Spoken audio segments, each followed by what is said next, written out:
Mimi naitwa Alison Mwangoka, ni mkazi wa Ituma, Katumba. Mimi katika maisha yangu nimeishi sana hapa.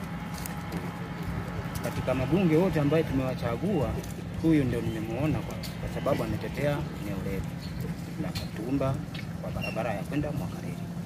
Ni kweli barabara ya Mwakaleli ina changamoto sana. Ina miradi mingi, kuna ndizi, kuna miwa, kuna kahawa, kuna chai. Lakini barabara yetu ni mbovu.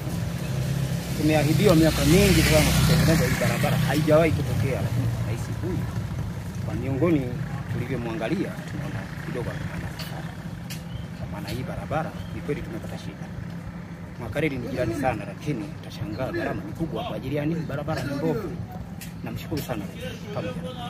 Kwa majina anaitwa Bedumi, maarufu sana hapa Katumba, julikana sana kama Bedumi, lakini sisi tunashukuru sana Mheshimiwa Rais na Mheshimiwa Mantona kwa kitu alichokionyesha mbele yetu, kwa kuona barabara inataka kuanza kuanza upya hapa Katumba mpaka Mwakaleli kwa kiwango cha lami.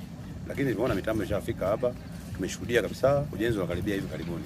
Kwa shukrani za dhati ziende kwa Mheshimiwa Mbunge na Rais pia. Mimi napenda kuwashukuru kwa hilo, na pia ni fursa kwa sisi vijana, fursa ambayo ipo kwa ujenzi huu ni mkubwa sana. Tutapata ajira nyingi sana sisi vijana. Hasa mimi pia nahitaji ajira kupitia barabara hii.